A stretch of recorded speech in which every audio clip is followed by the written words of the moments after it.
Hello, everybody. Tim Hughes here. I'm the CEO and co-founder of DLA Ignite. With me today, I've got Rob Durant, and we're talking about his book, The Social Enablement Blueprint: Stop Pitching and Start Selling. Rob, I got this, and I know I actually got a copy before it was available, and it is a really, really good book.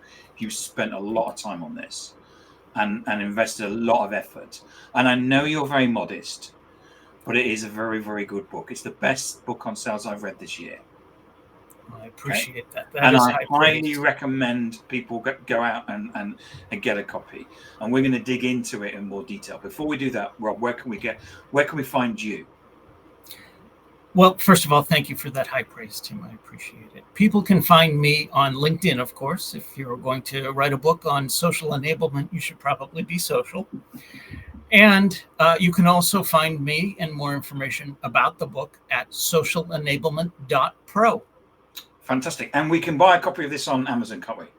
Correct. It is currently available on Amazon and soon other book resellers as well.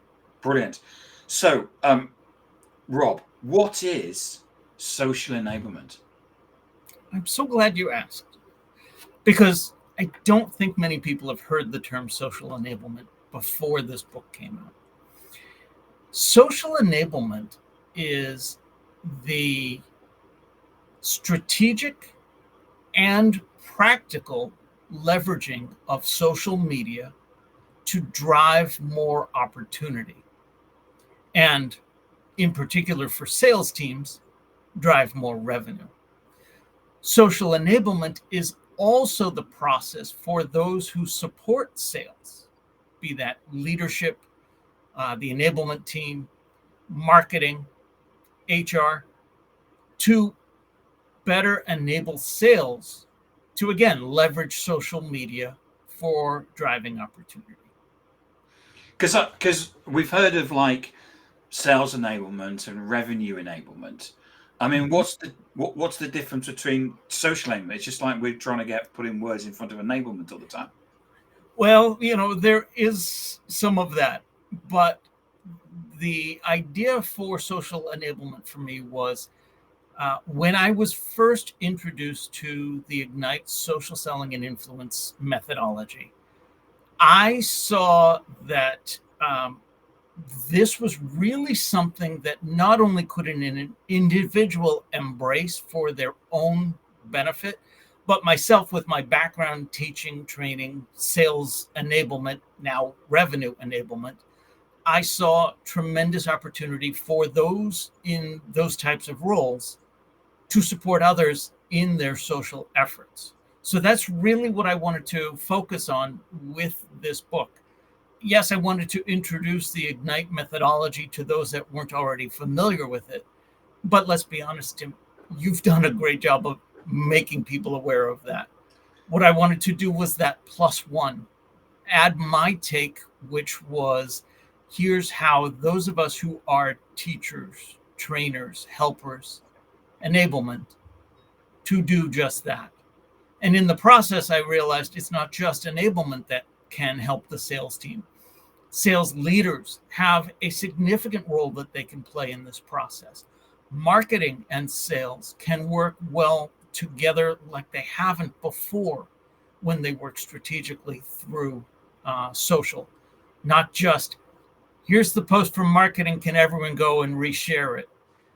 HR has a tremendous part to play in this. Yes, HR can, on a continual basis, support sales teams in their efforts to sell more.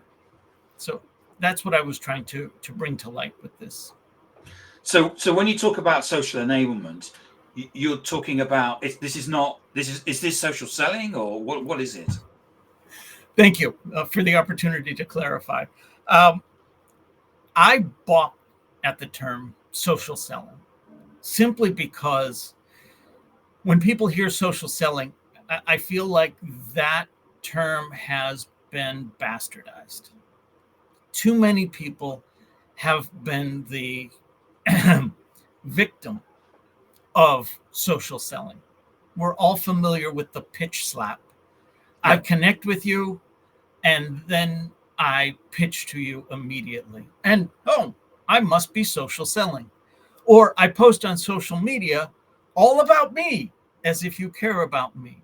Or I post on social media all about my product's latest update, as if you care about my product's latest update. None of those things talk to your prospects, talk to your potential employees, talk to your peers about the things that they care about. So that's why I personally have not embraced social selling nearly as much as I like the term social enablement, because yes, at the organizational levels, so many departments can support and therefore enable salespeople. But I believe this process is also enabling the individual at the individual level to be approachable, be sociable, and be generous. It's really taking what Dale Carnegie taught us 85 years ago in How to Win Friends and Influence People and showing us how to leverage today's social media platforms to do exactly that. We'll come back to those in a minute. And I agree with you. It is very much taking what Dale Carnegie said and moving it from an analog into a digital platform. You talk about in the book about a shift in the buyer's journey. Talk to us about that. Sure. I think it's drive, but it may be to sell as human. Both books are from Dan Pink, and Yep. for me, they are the yin and yang of selling. So, To Sell is Human by Dan Pink is a brilliant book. And if you're going to read that, you should also read his book Drive, because it talks about the motivations behind, well, not just selling, but humans in general. Anyway, in one of those two books, he talks about the old way of selling that was based on the asynchronous information. That is, sellers had more information than buyers. Therefore, sellers had the upper hand. That is not the case today, and it hasn't been for a while. Sellers have as much, sometimes even more. Buyers have as much, if not even more, information than sellers these days, because not only do I know all about your specs and your reviews, I can get referrals either publicly or privately from my network, which is information that you as the seller do not have insight to. So now buyers have the upper hand. And because buyers have been again, I'll use the term victim of social selling, buyers have indicated a preference to no longer involve salespeople in the sales process at all if it can be avoided. 75% of buyers have indicated they would prefer a seller-free experience. And research has shown us that we've gone from buyers are 57% down their buying journey before they interact with sales. That was a statistic from CEB, now Gartner, that was developed about 10 years ago. Yeah. Information that just came out in a 6th Sense report in January tells us now buyers are 70% down their journey and generally have their decision made before they reach out to a sales team for really the transaction. If the decision is already made before you as a seller can get involved in the process, how can you possibly sell? But we have to sell. Nothing gets done until a sale is made. So if we're looking at not being involved in the sales process until 70% of the journey has elapsed, why are we waiting for the sales process to even begin? Why are we waiting for the buyer to begin their journey before we connect with them? Yeah, it's a strange. I can't understand. Ever since the beginning of me being in sales, it's about taking control of the sales cycle. and social just gives you that ability to take control from the beginning right through to the end. And I've never really, it's one of the things I still don't understand, why people are being so passive in the sales process and allowing buyers to basically take control. Whereas, from the beginning, I was always told you have to control the sales process. You have to control the sales process, right? Well, the buyers are kind of aware of that as well, and maybe they don't like the thought of being controlled. I would agree with that, but being able to do it subtly. So you then talk in the book about the Ignite methodology. What is social media, and then tell us about that. So the Ignite social selling and influence methodology is 3 basic tenets. It's be approachable, be sociable, and be generous. And nowhere in there do you hear the ABCs from Glengarry Glen Ross. Nowhere in there do you hear always be closing. In fact, I would say we have new ABCs. Always be connecting. Always be communicating. So what we mean by be approachable, if you're going to have a presence on social platforms, that presence should work while you're not on the social platform, just as much as it should work while you are on that social platform. It should have a profile that allows people to get closer to you. You, not your company, not your job, but you, what you stand for, who you are, what you believe in. Because people like buying from people they like. Allow them the opportunity to get to know you, get to like you, and then some might even buy from you. Be sociable is just that. You have to put yourself out there. Most of us have what I like to call a legacy network.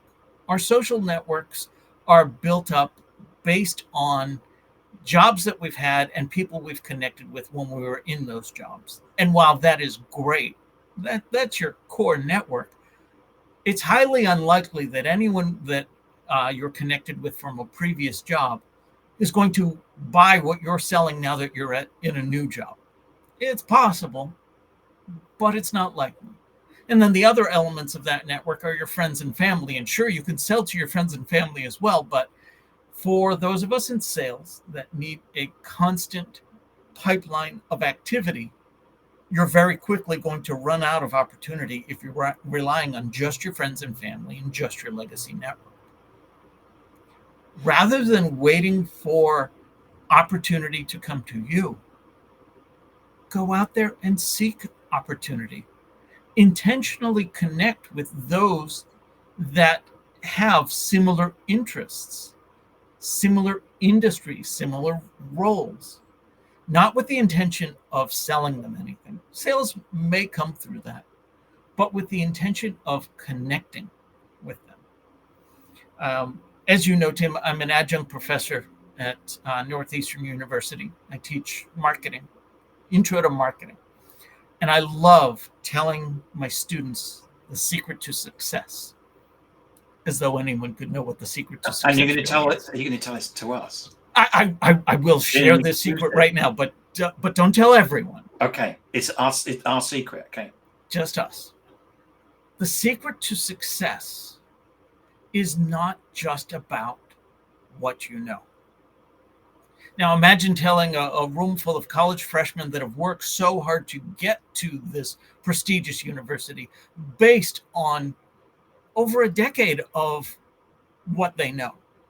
And I just told them, that's all for naught. And they roll their eyes. Oh, here it comes. But don't worry. It's not simply about who you know either. It's not just the good old boys network. It's not just nepotism at work. Success in life is about who knows you for what you know. Your job then is to make sure more and more people know you for what you want to be known for. And the best way to do that is to be proactive in terms of connecting with people, helping them get to know you, helping you get to know them, building these relationships. Again, hearkening back to Dale Carnegie, how to win friends and influence people. And that's it. That's all we need to know. That's the secret. That is the secret of success.